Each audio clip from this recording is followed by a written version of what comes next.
Not going to the TV. I don't know why. It might be my TV. So we're going to have to use some technology this morning. So we're live. Okay. Morning, everyone. Morning. We're going to be in Exodus chapter 10, looking at the 8th plague. I hope everybody has been enjoying the lessons so far. And a little bit of review. We've looked at the plagues up until this point. This is the beginning, or this is the middle of the last set. So, if you will, that high noon plague, as I was calling it, the one in the middle.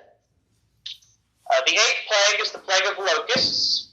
So, starting in chapter 10, you can read along today. I'd recommend it. Let's just start reading. So, then the Lord said to Moses, "Go into Pharaoh, for I have hardened his heart and the heart of his servants, that I may show these signs of mine among them, and that you may tell in the hearing of your son and in your grandson how I have dealt harshly with the Egyptians, and what signs I have done among them, that you may know that I am the Lord." So Moses and Aaron went into Pharaoh and said to him, "Thus says the Lord," or "Thus says Yahweh, the God of the Hebrews, "How long will you refuse to humble yourself before me? Let my people go, that they may serve me. For if you refuse to let my people go, behold, tomorrow I will bring locusts into your country, and they shall cover the face of the land, so that no one can see the land, and they shall eat what is left to you after the hail, and they shall eat every tree of yours that grows in the field. And they shall fill your houses and the houses of your servants and all of the Egyptians, as neither you or neither your fathers nor your grandfathers have seen, from the day that they came on this earth to this day." Then he turned and went out from Pharaoh. Then Pharaoh's servant said to him, "How long shall this man be a snare to us? Let the men go, that they may serve Yahweh their God. Do you not yet understand that Egypt is ruined?" So Moses and Aaron were brought back to Pharaoh and said to them, "Go, serve the Lord your God, but which ones are to go?" Moses said, "We will go with our young and our old. We will go with our sons and our daughters, and with our flocks and our herds, for we must hold a feast to the Lord." But he said to them, "The Lord be with you if I ever let you and your little ones go. Look, you have some evil purpose in mind. No. Go, the men among you, and serve the Lord, for that is what you are asking." And then they were driven out from Pharaoh's presence. Then Yahweh said to Moses, "Stretch out your hand over the land of Egypt for the locusts, so that they shall come upon the land of Egypt and eat every plant in all the land, all that the hail has left." So Moses stretched out his staff over the land of Egypt, and the Lord brought an east wind upon all the land all that day and all that night. When it was morning, the east wind had brought the locusts. The locusts came up upon all the land of Egypt and settled on the whole country of Egypt, such a dense swarm of locusts as had never been before, nor ever will be again. They covered the face of the whole land, so that the land was darkened. They ate all of the plants in the land, all of the fruit of the trees that the hail had left. Not a green thing remained, neither tree nor plant of the field, through all the land of Egypt. Then Pharaoh hastily called Moses and Aaron and said, "I have sinned against Yahweh your God and against you. Now therefore forgive my sin, please, only this once, and plead with Yahweh your God to remove this death from me." So he went out from Pharaoh and pleaded with the Lord, and the Lord turned the wind into a very strong west wind, which lifted the locusts and drove them into the Red Sea. Not a single locust was left in all the country of Egypt. But the Lord hardened Pharaoh's heart, and he did not let the people go. Well, that was a mouthful. So, what we see in chapter 10, or here, the 8th plague, being that middle plague in each triad, the plague that came with a warning. The Lord gave Pharaoh and Pharaoh's people a warning that if they did not let the Hebrews go, tomorrow, following that theme that Pharaoh set, tomorrow Yahweh would bring these locusts in. Now, I think it's interesting to look at the amount of time or amount of text, if you will, that Moses gave to the 8th plague. Aside from the 10th plague, no other plague gets the amount of words describing it that the 8th plague does. Now, why? Specifically, it's a great heightening, if you will. The plague of hail was devastating, but they survived. This plague really begins to round the corner, if you will, to the end of the end, for the Egyptians. So, looking at exactly what the Lord does here. So, a little bit of recap. First, we know the water's already been turned to blood. The land's been filled with frogs. They're now dead frogs. Gnats have covered the land. Flies have swarmed over the land. Okay, all of the livestock in the field have already died, so there's no livestock that were left in the field for that plague. Okay, all of the Egyptians have now been covered with, boils and have been incapacitated. Then a thunderstorm like no other has struck the land of Egypt. Hail and fire and lightning has rained down from heaven. So at this point, most of the animals have died from the death of the livestock. Any that didn't die were struck down in the field along with the servants in the fields.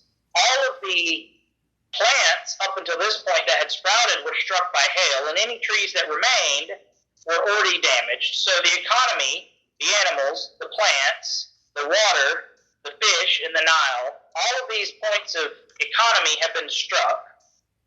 Egypt truly is on the brink of, absolute ruin. And that's what we see here in verse 7, is that Pharaoh's servants, basically have to go up against Pharaoh and tell him, how long are you going to let this be a snare to us? Egypt is ruined. Well, what they don't realize is it's about to be more ruined, because the plague of locust, if you will, is the final economic nightmare, if you will. So the 8th plague, the tier 1 plagues, if you will, so 1 through 3, are showing the Lord's power, but not that long term.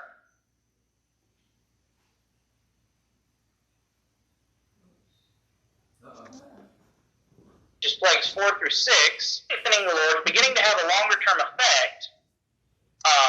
But then when we get to the 3rd tier, so 7, 8, 9, you have long-lasting major implications for the country of Egypt.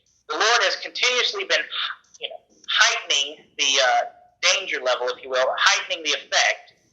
So with this one, we see specifically what Moses says is going to happen.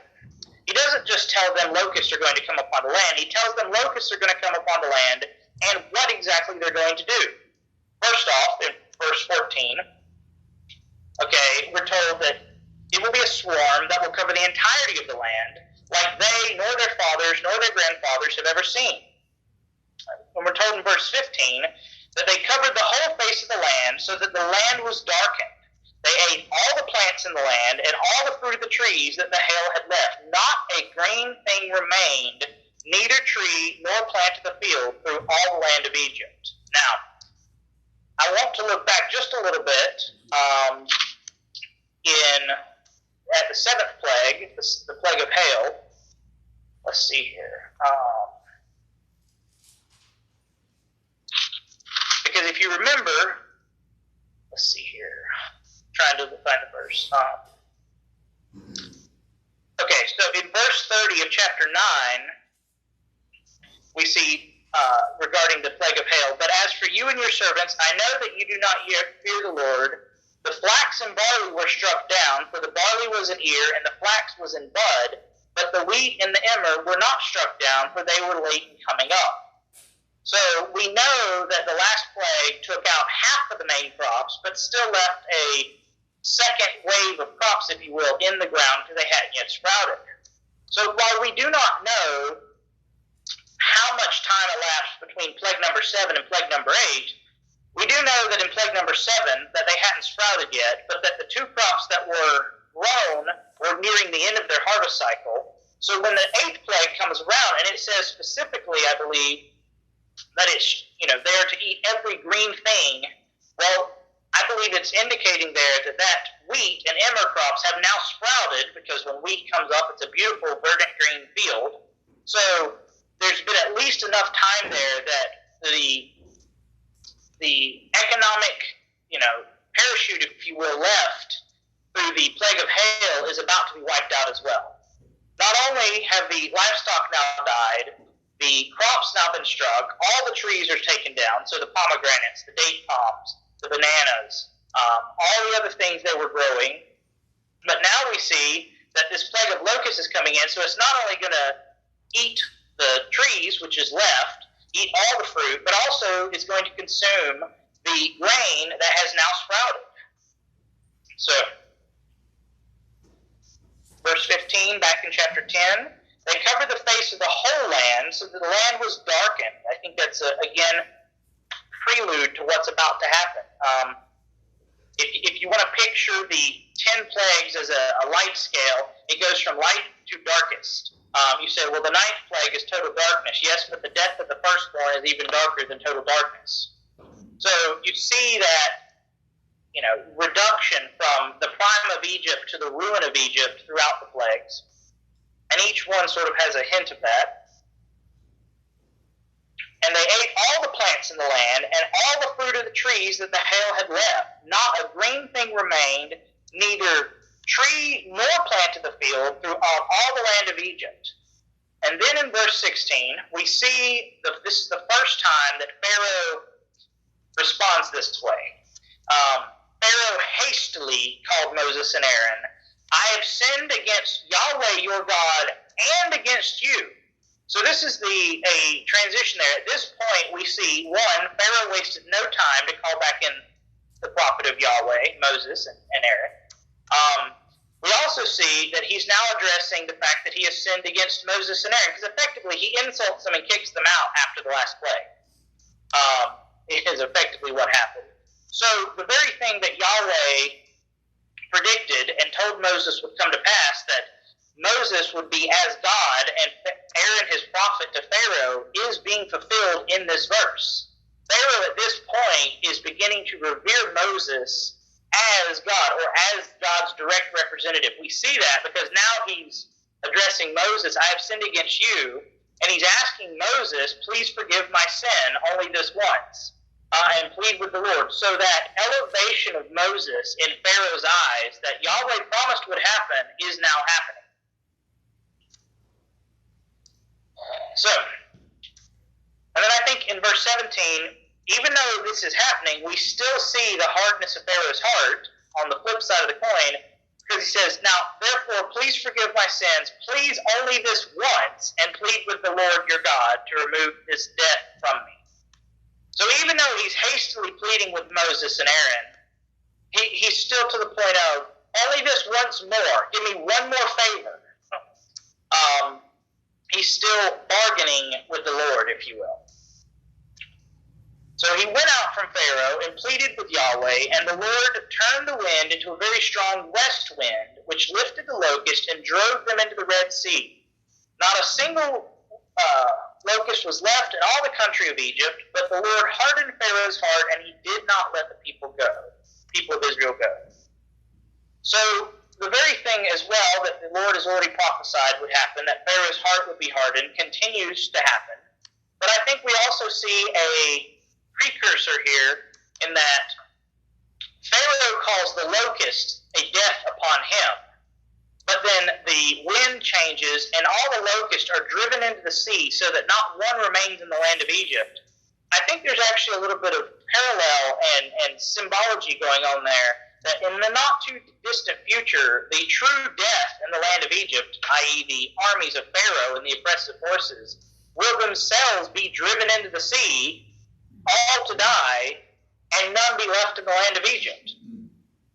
So, as usual, the Lord is his normal poetic self here and is laying plot points to show his glory, that even in these lesser plagues, not that this is a lesser plague, but in the broad spectrum of what he's doing, there is a crescendo building. The themes are building. So at the end, the locusts come. We don't know how long they were in the land of Egypt. But given that Pharaoh hastily called Moses and to plead with them right then and there, we can say that they likely weren't all that long. So we don't know that every single piece of food was consumed. I think Pharaoh at least got the idea pretty quickly that this was going to be a real problem if it persisted. But we do know that it was enough that Pharaoh seeks Moses to plead for him, and then, of course, hardens his heart and doesn't let the people go. So, on to verse 21. This is the 9th plague. So this is the final plague of the 3rd triad of plagues, and the final plague in what I would call the prologue. Yes, Gigi? I have a question about, did the locusts go to Goshen also? Because in the hail, they were spared from the hail. So, the text in this case doesn't specifically say that it was spared from Goshen. It does say all the land of Egypt, but previous, all of the text, starting in the 4th plague onward, the plagues have been spared, and we know that the 9th plague will be separated. So I believe when it's saying all the land of Egypt there, it's using it in the same consistent manner that it has been using it to refer to the land of the Egyptians, not necessarily to the entire kingdom of Egypt, which 1/3 of is occupied by the Hebrews in Goshen, if that makes sense. Yeah. I think Moses is just using the same phrase there to show all the land of the Egyptians. But good question. Does that answer it? Yes, thank you. Okay. Just Any other questions on Plague 8? Yes. Oh, there you are, Philip. Sorry, I can't see you over there, Philip, so...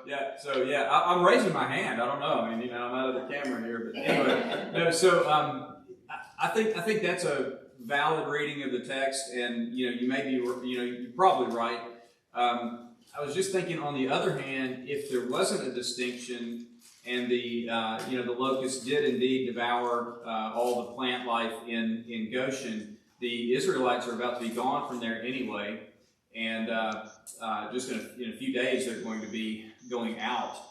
And so, and I was also thinking, like, if there was greenery left in Goshen after that type of a plague, then the Egyptians are going to want to get to it quickly. So I don't know. Again, you're probably right to read the whole. No, I mean, that is a good point too. As I said, just from the text, it doesn't say they were separated. But we do know that the previous plagues, as well as the final 9th plague in that set, do show distinction. At the same time, that is a good point, that if the Lord is punishing Egypt, the Hebrews are about to be gone, at this point, so why would he leave bountiful crops growing in Goshen for the Egyptians to be able to loot afterwards? So it's hard to say, Gigi. We do know that the Hebrews would not have been near as affected by the plague of the locust, as they ate more of the livestock as well as had grain reserves, whereas the economy of Egypt proper was almost completely vegetarian, or at least mostly vegetarian. So the effect would have been far greater on the grain producing and the grain consuming diets of the native Egyptians. It's not that they didn't eat grain in Goshen, they did, but they were also the slaves, so they were eating the leftovers anyway. So either way you read it, it's a devastating plague on Egypt. So, and I think there's validity to both those ways of looking at it. So, any other questions on the 8th plague? Okay. Then in verse 29, I'll start reading again. Then Yahweh said to Moses, "Stretch out your hand towards heaven, that there may be darkness over the land of Egypt, a darkness to be felt." So Moses stretched out his hand toward heaven, and there was pitch darkness in all the land of Egypt 3 days. They did not see one another, nor did anyone rise from his place for 3 days. But all of the people of Israel had light where they lived. Then Pharaoh called Moses and said, "Go, serve Yahweh, your little ones also may go with you. Only let your flocks and your herds remain behind. But Moses said, you must also let us have sacrifices and burnt offerings, that we may sacrifice to Yahweh our God. Our livestock also must go with us. Not a hoof shall be left behind, for we must take them to serve the Lord our God. And we do not know with what we must serve the Lord until we arrive there. But the Lord hardened Pharaoh's heart, and he would not let them go. Then Pharaoh said to him, to Moses, get away from me, take care to never see my face again, for on that day you shall see my face, you shall die. Moses said, as you say, I will not see your face again. So, in the 9th plague, this is the capstone, if you will, to the striking of Egypt proper, the entire socioeconomic. And I didn't cover it in the 8th plague, but I mentioned it. The 8th plague of locust actually struck against the Egyptian god Set, their god of the desert, and of locust and chaos, as he was supposed to cause chaos on their enemies and not allow it in Egypt. Obviously, he was powerless. And then this is the capstone, if you will, against the Egyptian pantheon, as throughout all of Egyptian history, Ra, or partially Amun-Ra, their sun god, is their chief deity. So, the entirety, every aspect of Egyptian life was based around the solar cycle of the sun coming up in the morning and the sun setting in the evening and then repeating. So for the sun to not rise for 3 days and to be in utter and total darkness would have just, it's the final blow to the Egyptian gods. Even their chief deity, their chief protector god, cannot do anything against this foreign desert god, if you will, this foreign god of the Hebrews. Because remember, we have to look at it from the Egyptian perspective. They probably are not yet monotheistic. They might get the picture after the final plague, but at this point they're saying, okay, our gods must still be there, but they're clearly not near as powerful as this other god. So, and this is actually a proper way to read it throughout much of the dealings with pagans, throughout the entirety of the Old Testament, is they continuously view Yahweh as just another god, and he's constantly reminding them and showing them, no, there is no other God besides me. He's constantly proving that the false pantheons of the pagans are nothing more than demons at best and figments of men's imagination at worst. So this 9th plague strikes at Ra, totally annihilates their sun god, as he can do nothing to make his sun rise in the morning when Yahweh commands darkness. We see there that there was light in Goshen. You see that separation. So we don't know what caused the darkness. It could just simply be divine darkness, just as let there be light was light without a sunshine. There can be darkness in spite of a sunshine. It's clearly a divine judgment upon them, upon Egypt, and yet the children of Israel are spared in this case. Pharaoh then calls Moses for the final time, tells them to go, take the kids, but leave the livestock. And Moses retorts with, I think, a rather funny and ironic statement saying, well, we can't just leave the livestock because we don't actually know what we're going to need till we get there. Which is true. Yahweh hasn't told them what they're going to have to do. I just think a proper reading of the text at this point is a little bit of humor added in. In Moses' retort to Pharaoh. And of course, Pharaoh is upset at this. The Lord's continuing to harden his heart. He will not let them go. And then Pharaoh issues a prophecy, he thinks, regarding Moses' death, and the death, if you will, of the entire conflict here. As Pharaoh says, get away, take care, never to see my face again, for on that day you see my face, you shall die. Moses said, as you say, I will not see your face again. And I do want to unpack that a little bit. So first off, Pharaoh is, in this instance, continuing to act as the superior. We know throughout both Hebrew culture as well as the entirety of world history, the superior always issues commands or statements to the inferior. Throughout this entire narrative so far, it's been Moses declaring to Pharaoh what is about to happen. Well, in this last instance here, Pharaoh attempts to re-exert that dominance, if you will, and declares to Moses, take care that you never see my face again, for on that day you shall see my face, you shall die. Effectively, Pharaoh's trying to save face, pun intended, here, because his people are in ruin. His guards, can do nothing about it. Up until this point, he has, as Pharaoh, has let this wild prophet of some foreign god walk right into the capital and tell Pharaoh exactly what's going to happen, and Pharaoh's been powerless to do anything about it. You can't help but think how the nobles and the politicians and the other courtiers in the court have probably lost a little confidence in Pharaoh by this point. Not to mention they have lost all of their material possessions through the series of plagues. So in this last bit, if you will, Pharaoh attempts to, exert dominance here, and declares that the next time, not now, mind you, if Pharaoh had wanted to kill Moses or honestly thought he could kill Moses, he would have just done it then and there.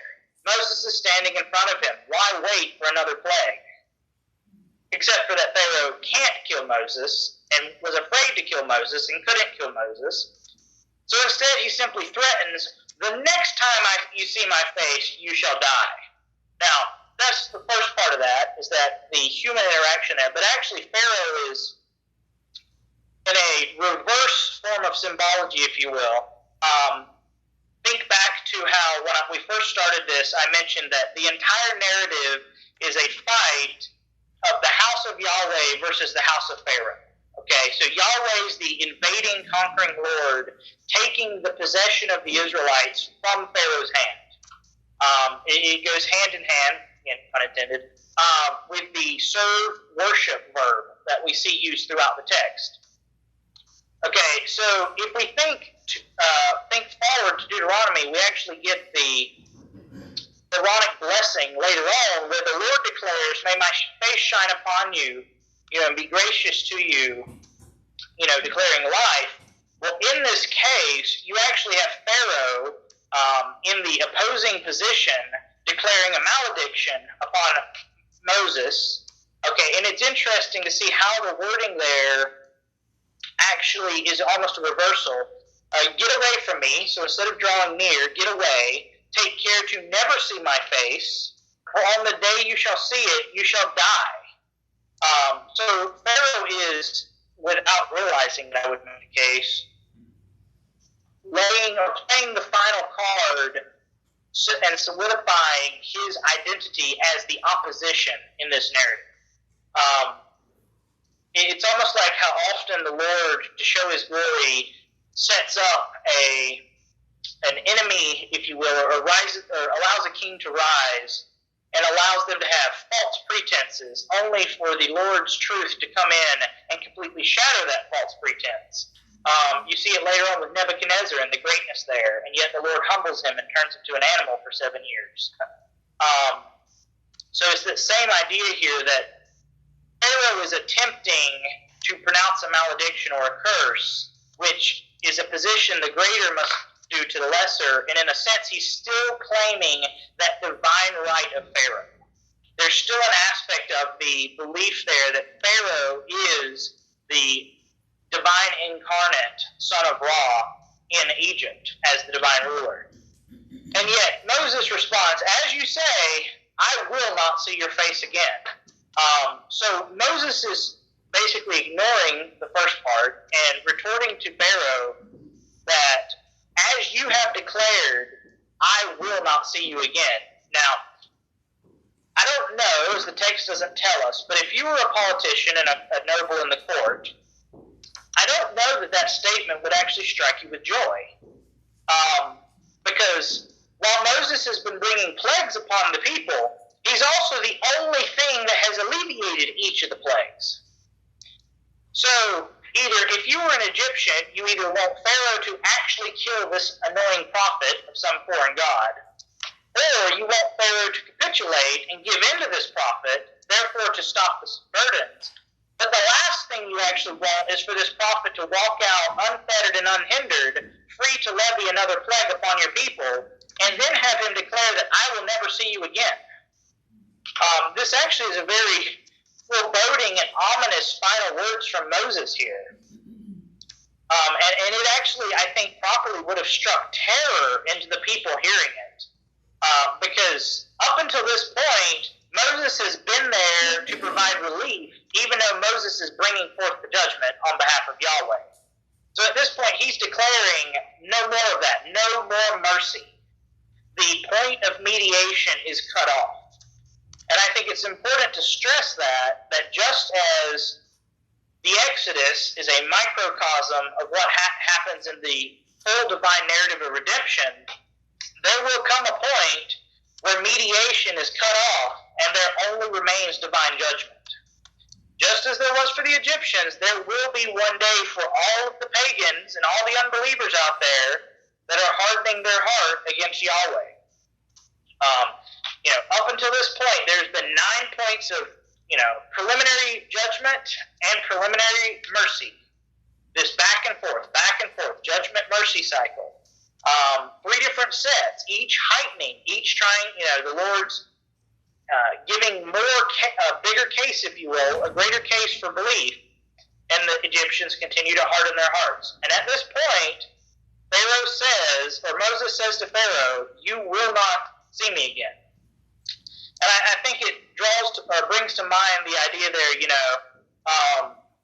later on we see in the New Testament, and we're told, which is actually a quotation of what's going to happen later on. Today's the day of salvation. Don't harden your heart. And later on, that's speaking there of the Israelites who wanted to turn back to Egypt. But there is a point where mercy is cut off, and I think that's arguably the greatest important part of the first 9 plagues. There is that even though each one of them was a horrendous and terrible economic and physical judgment on Egypt, those who were still alive could still repent. The plague that's about to happen is no coming back. There is no coming back from. Now Pharaoh doesn't know this yet because, he should, as Moses told him at the very beginning, the words of the Lord saying, if you don't release Israel, my firstborn, I will kill your firstborn. So we've had that looming in the background the whole time. Now Pharaoh clearly hasn't heeded it. So, in chapter 11, I've got just a few minutes, but I think we can cover the prologue here to the Passover in chapter 11. So I'm going to read it. And then Yahweh said to Moses, this is verse 1 of chapter 11, yet one more plague I will bring upon Pharaoh and upon Egypt. Afterwards, he will let you go from here. When he lets you go, he will drive you away completely. Speak now in the hearing of the people, that they ask every man of his neighbor and every woman of her neighbor for silver and for gold jewelry. And Yahweh gave the people favor in the sight of the Egyptians. Moreover, the man Moses was very great in the land of Egypt, in the sight of Pharaoh's servants, and in the sight of the people. Again, that's a direct fulfillment of that promise and prophecy Yahweh made to Moses, saying, I will make you great in their sight. You will be as God to them, and Aaron as your prophet. So Moses said, thus says the Lord, about midnight, I will go out in the midst of Egypt, and every firstborn in the land of Egypt shall die. From the firstborn of Pharaoh who sits on his throne, even to the firstborn of the slave girl who is behind the handmill, and all the firstborn of the cattle. And there shall be a great cry throughout all the land of Egypt, such as there has never been, nor ever will be again. But not a dog shall growl against any of the people of Israel, either man or beast, that you may know that Yahweh makes a distinction between Egypt and Israel. And all these your servants shall come down to me and bow down to me, saying, Get out, you and all the people who follow you. And after that, I will go out. And when he went out from Pharaoh in hot anger, then the Lord said to Moses, Pharaoh will not listen to you, that my wonders may be multiplied in the land of Egypt. Moses and Aaron did all the wonders before Pharaoh, and the Lord hardened Pharaoh's heart, and he did not let the people of Israel go out of his land. So, chapter 11 is basically that final dialogue, a final capstone to the first 9 plagues, which, while it was the power of Yahweh, were worked through Moses, his spokesperson. Starting in chapter 12 and the entirety of the Passover and the Exodus proper, we will see that Moses' role begins to diminish and Yahweh's direct role begins to increase. But in chapter 11, we see that Moses declares to Pharaoh, one more plague will be brought, and he continuously uses the first person singular pronoun. Yahweh is declaring, I will go out in the midst of Egypt. I will kill them.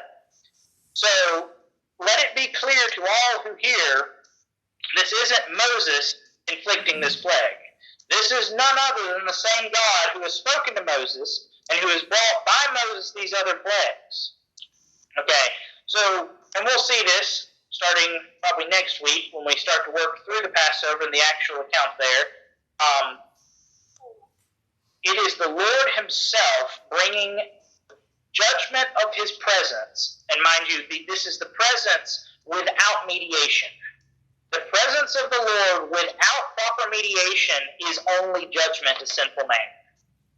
And that is a true statement that rings true throughout all of history and for all of eternity. It is only when proper mediation has been made that the presence of Yahweh can be one of peace. And that's the entire point of the coming Passover. So, any questions on chapters, or plagues 9 and then the chapter 11 prologue and epilogue? Any questions? I don't see any hands. Come on, people. It's got to be a little more interesting than that.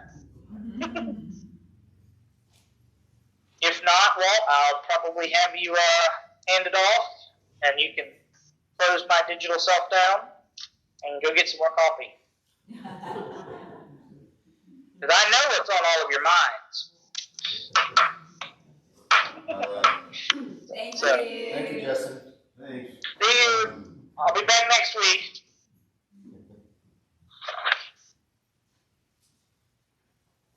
Thank you, Walter, for getting this set up. Yeah. Good job.